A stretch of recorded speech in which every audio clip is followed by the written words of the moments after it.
Hello, it's Gammy. I spent some time today on YouTube watching some videos some vlogs that people have made about depression recipes and cooking. And it reminded me that I still remember a lot of the cooking I did during depression times. I was born in 1937, so I went through quite a bit of the depression right up, well, until the Second World War started, I guess. Then we were really depressed. But it made me think about, I don't know if it was kindergarten or first grade in the elementary school that I attended. Every year, that school had what they called an indoor picnic. And it was just like a potluck, and moms would bring their dishes in, and they'd spread them all out, and the kids could have at it. And I remember so clearly there was a macaroni, hamburger, tomato hot dish that I loved, and I don't think I had ever eaten one because my mom and dad, they didn't do casseroles. Dad was a meat and potatoes man, and don't bother me with that fancy stuff. And so I remember going home and asking my mother, trying to describe it to her and saying, please, please, will you make that casserole for our family? I think she did. Eventually she did. She made another one that was similar, but she called it slumgullion. And I thought that was her own homemade name for it, but no. My grandnephew has a cafe in a little town in northern Iowa, and he serves it on his menu every once in a while. So I guess it's a thing, but all it is fried scrambled hamburger, a quart of tomatoes, some onion, garlic, and my mother always used to put a can of kidney beans in there to stretch it. And that was slumgullion. And she usually served it over mashed potatoes.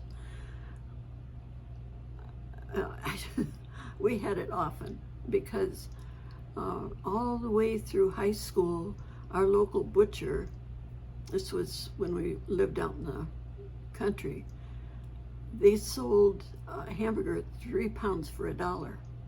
So we were quite ingenious at how to use hamburger in those days. And that was in the 1950s.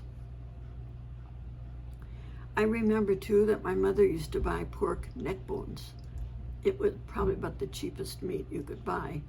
And she would, I think she just boiled them and then stripped the meat off from them. And I still remember how tender and how good it was.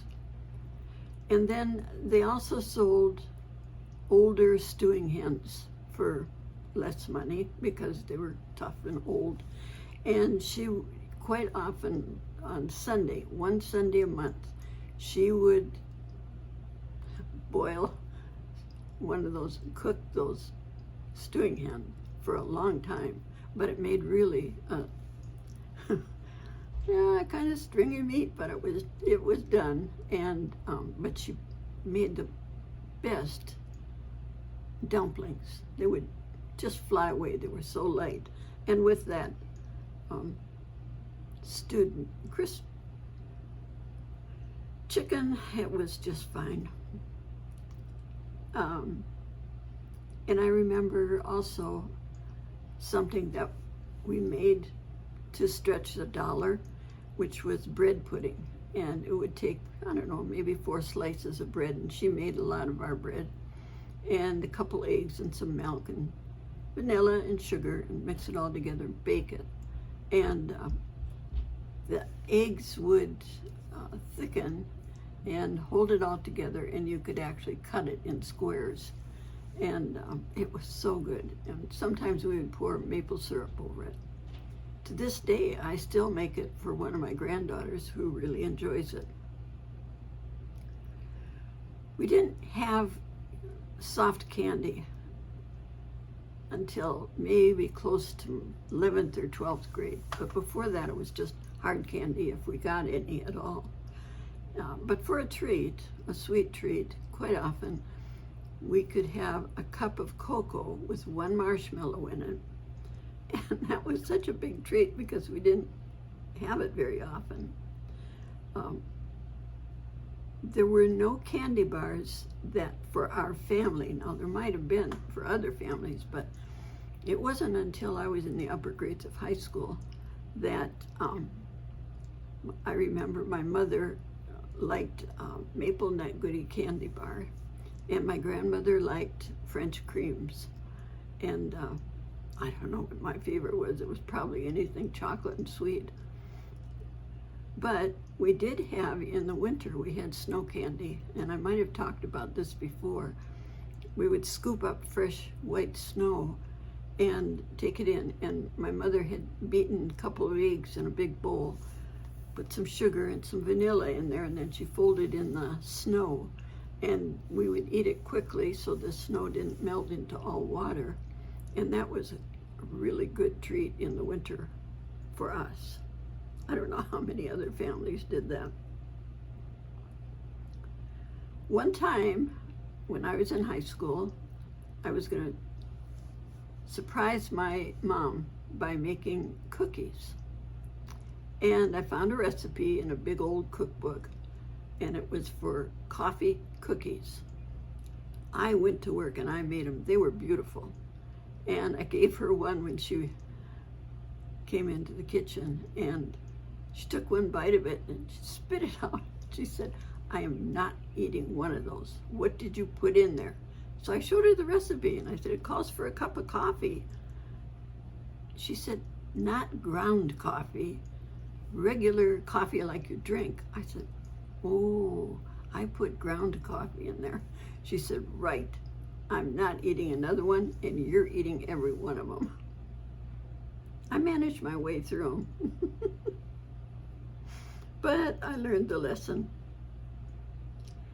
And when I was in 8th or 9th grade, my mother went to work.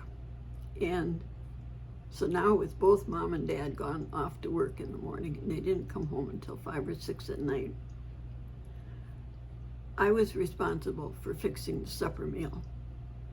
And I had watched her over the years, so I don't think I did a coffee mistake again.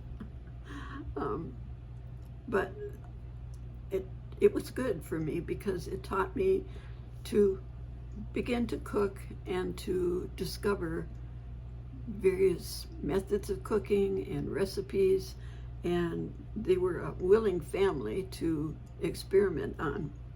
And so ever since then, I have cooked just about everything I can imagine. But by the way, if somebody was to serve you your favorite food, what would it be? Would it be pie, cake? Would it be a steak? Would it be slumgullion? Casserole? I don't know what my favorite is. Yeah, I like pound cake and coffee. That would be my favorite.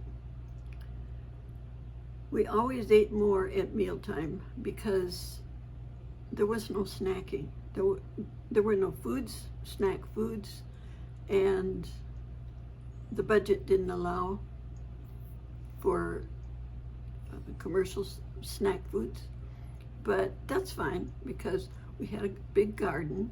We could always have fresh produce, fruit, and plenty to eat at mealtime. Maybe not super fancy, but it was nourishing and it worked for us. That's all for today.